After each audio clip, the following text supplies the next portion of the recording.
طلع من الغرفة. ليش؟ راح اسد. يلا حبايبي راح اسد البث. لا. سويت. بس لا تسده كتلك. سويت. أم طن.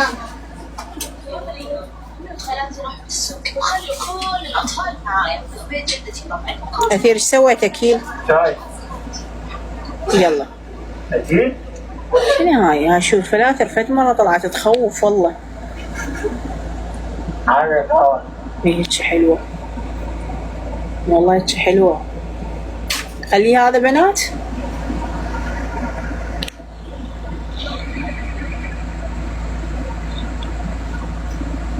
شكرا يا قلبي.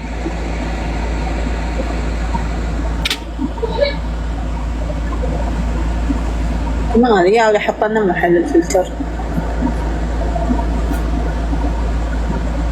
والله يا خليه شو ما ادري شلونه ما ادري الاضاءه.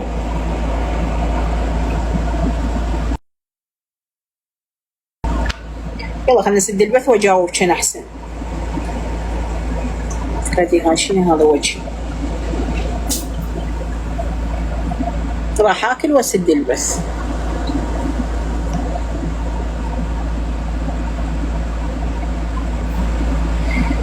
انظف البيت. نظف البيت خيه. قلت لا نظف البيت ولا هاي انت تردن تساعدني خلوني اقعد ببيتي بالحله. شلون تساعدوني ما اعرف. انا سووا لي حل ارد اقعد ببيتي بالحله. والله انا مليت. يا ولي جي وقال لي ها قاعده بخرابه ها قاعده بخرابه. انا بيتي شحلاته بالحله ليش ما تخلوني اقعد بيه عم غير بيتي مشتريته بفلوس الطيب. لا والله بيتي بالحله حلو. خلوني اقعد ببيتي عم غير بيتي مشتريته وعندي مكاتبات وعندي كل الادله. ليش ما تخلوني اقعد ببيتي؟ والله خلوني اقعد ببيتي اخذوا عليهم تعاهيد. ما ادري شلون سووا له حل. انا اقعد اريد ارجع البيت يا عمي حاط مسدسه ويفتر علي. أصلا مسدس ليش؟